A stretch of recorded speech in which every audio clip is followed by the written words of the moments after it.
83% orang yang burn out karena kerja keras akan menghancurkan hubungan dengan orang-orang tersayang. Habis gimana dong Pak? Kalau nggak kerja keras kan nggak naik-naik jabatan. Pertanyaan saya, apakah dengan bekerja keras dan membuat Anda itu akan membuat Anda kaya dan jabatan Anda naik? Apakah ada hubungannya durasi kita bekerja dengan prestasi kita, dengan kekayaan yang kita dapatkan? Malah menurut survei WHO, bekerja berlebihan sangat berbahaya. Karena dalam studinya, bekerja selama 55 jam dalam seminggu dapat membunuh 745.000 orang per tahunnya. Selain itu, meningkatkan resiko stroke sebesar 35%.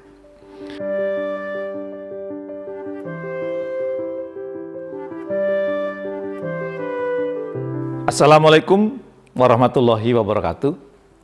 Bertemu kembali dengan saya, Jamil Azeni, di acara Leadership Inspiration. Semoga Anda semakin sukses, makin mulia. Harta, tahta, kata, cinta Anda semakin tinggi. Dan di saat yang bersamaan, harta, tahta, kata, cinta menjadi sumber manfaat buat orang-orang di sekitar Anda. Oke, siapa sajakah dari Anda yang merasa bekerja dari jam 8 sampai jam 5 masih kurang? Atau mungkin sebagian Anda menjawab, cukup sih Pak, tapi paling di luar jam itu masih harus koordinasi dengan klien, dengan rekan kerja. Itu sama saja, namanya masih lanjut di luar jam kerja. Apalagi yang sampai di rumah masih buka laptop lagi atau bahkan meeting. Weekend pun yang seharusnya menjadi waktu untuk orang tersayang masih harus kerja tipis-tipis gitu ya. Kesibukan dengan pekerjaan membuat 8 jam selama 5 hari itu rasanya masih kurang untuk Anda. Padahal, menurut survei Deloitte, 83% orang yang burn out karena kerja keras akan menghancurkan hubungan dengan orang-orang tersayang. Habis gimana dong Pak? Kalau nggak kerja keras, kan nggak naik-naik jabatan. Pertanyaan saya, apakah dengan bekerja keras dan membuat Anda itu akan membuat Anda kaya dan jabatan Anda naik? Apakah ada hubungannya durasi kita bekerja dengan prestasi kita, dengan kekayaan yang kita dapatkan? Malah menurut survei WHO, bekerja berlebihan sangat berbahaya. Karena dalam studinya, bekerja selama 55 jam dalam seminggu dapat membunuh 745.000 orang per tahunnya. Selain itu, meningkatkan resiko stroke sebesar 35%. Kalau dihitung-hitung berarti 11 jam per harinya. Wow, jadi jika Anda sepulang kantor masih harus melakukan pekerjaan selama 3 jam, maka Anda berpotensi untuk terkena stroke. Fenomena bekerja berlebihan ini sering disebut dengan istilah hustle culture. Atau kalau dari dulu kita sering dengan apa dulu sebut kita workaholic. Orang sering mengidentikan produktivitas kerja ya kalau dia makin workaholic makin tinggi produktivitasnya. Jadi benarkah demikian menurut survei Biro Ketenagakerjaan Amerika ya? Justru sebaliknya yang terjadi apa? Overworking itu justru bisa menurunkan produktivitas Anda. Bahkan menurut Celine De Costa dalam artikelnya di Forbes, ia melakukan eksperimen yang hasilnya saat jam kerja dikurangi, pendapatan justru meningkat 2 kali lipat. Setelah ditelusuri ternyata semua bergantung dengan kualitas kerja yang dihasilkan. Dengan waktu kerja yang berkurang, maka orang harus menemukan cara agar apa yang dilakukannya bisa efektif dan efisien. Jadi, jangan bangga ya kalau Anda sering dibilang sibuk gitu. Menariknya, menurut survei dari MetLife Study, leader dari generasi milenial atau Gen Y, yang paling sering mengalami burnout karena hustle culture dibandingkan dengan generasi terdahulunya.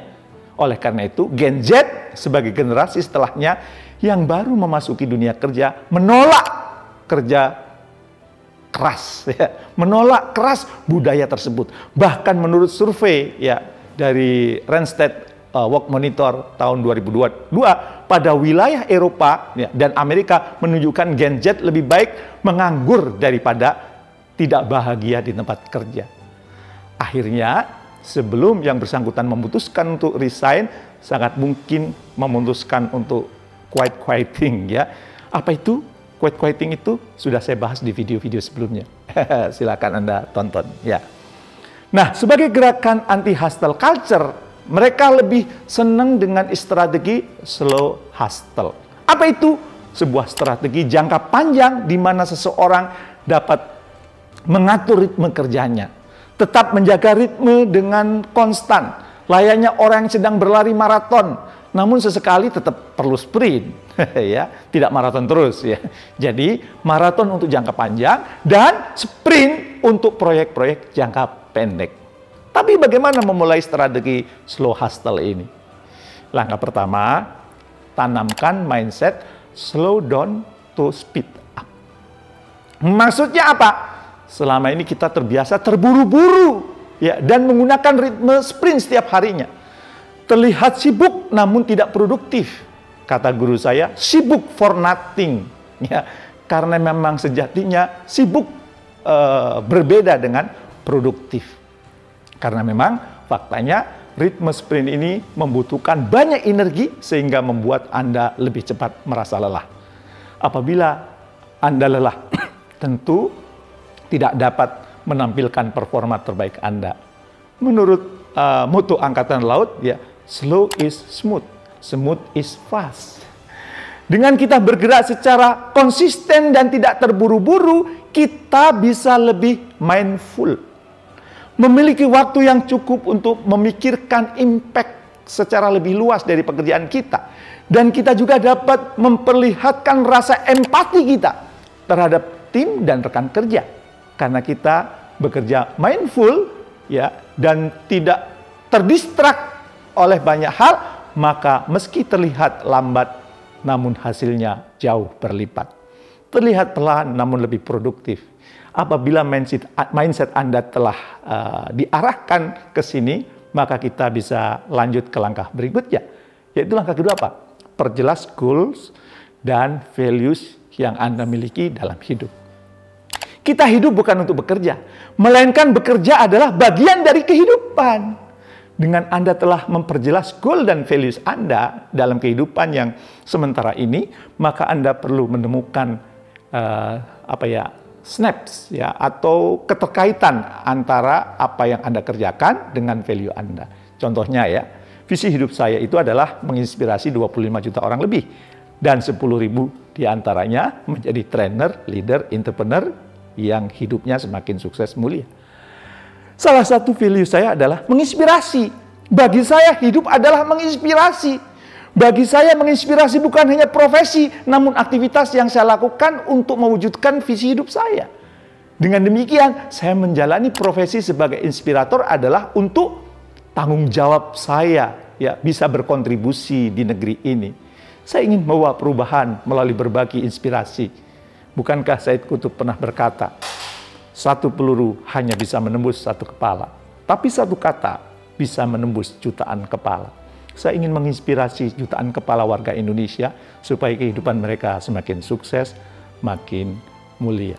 Saya sangat menikmati saat sedang menjalani profesi sebagai inspirator ini. Bahkan saya punya dorongan yang kuat dari pesan Nabi ya, yang menyatakan bahwa sesungguhnya Allah, penduduk langit, para malaikat, penduduk bumi, bahkan semut di lubang, ikan di lautan berselawat kepada orang yang mengajarkan kebaikan. Setiap hari saya ingin mendapat selawat dari Tuhan saya, dari penghuni langit, malaikat, penghuni bumi, bahkan semut di lubang, ikan di lautan. Itu sesuatu yang sangat saya harapkan dan sangat saya rindukan. Jadi kerjanya asik tuh ya, lebih produktif karena menemukan goals dan value. Langkah ketiga, komunikasikan kondisi Anda dengan asertif. Saat ini, orang sudah mulai menormalisasi overworking atau lembur. Padahal kita sudah bahas bagaimana dampaknya untuk jiwa dan raga ya, tidak terlalu baik ya. Karena dianggap normal, batasan-batasnya pun menjadi blur sehingga kita kerap melakukan secara tidak sadar. Tetap kerja di luar jam kerja, tetap balas email yang masuk walau cuti, main sama anak masih sempat membuka laptop. It's okay untuk mengatakan tidak saat Anda diminta untuk bekerja di luar jam kerja. Nggak apa-apa, Pak. Mohon maaf, saya sedang bersama dengan keluarga. Ya, jangan dipaksakan. Ya. Sejauh Anda dapat mengatakan dengan asertif. Artinya, Anda menyampaikan pesan utama secara langsung, namun dengan cara yang sopan. Ton suaranya atau bahasa yang digunakan ramah, tidak menyalahkan atau menyudutkan orang lain, serta yang Anda sampaikan clear, jelas. Mungkin di awal-awal, kalau ini Anda lakukan, akan memunculkan banyak pertanyaan atau penolakan. Sejauh Anda yakin apa yang Anda sedang lakukan sudah tepat, maka lanjutkan. Komunikasikan dengan asertif. Dari semua poin yang telah saya sampaikan, bukan berarti Anda sekarang kerjanya jadi santai ya, dan tidak memperdulikan deadline.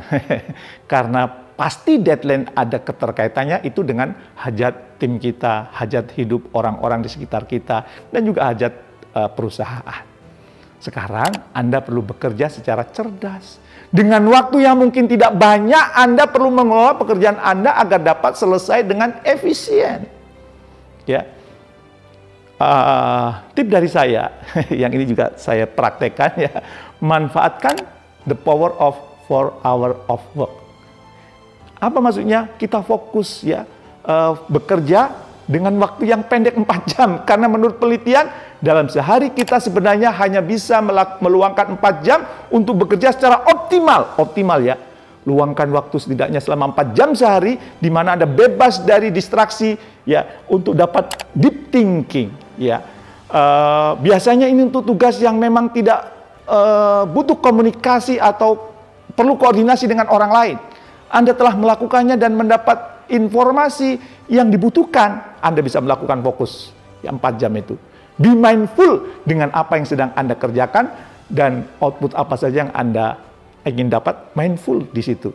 Percayalah, dengan cara ini hasilnya lebih produktif, dengan hasil yang jauh lebih berlipat dibandingkan Anda banyak waktu kerjanya tapi tidak mindful, ya, tidak fokus, terdistraksi. Tetaplah menjadi pemimpin yang benar-benar memimpin, dengan piawai mengatur waktu kerja dan tetap bisa terhubung dengan orang-orang yang kita cintai. Sukses mulia untuk Anda. Assalamualaikum warahmatullahi wabarakatuh.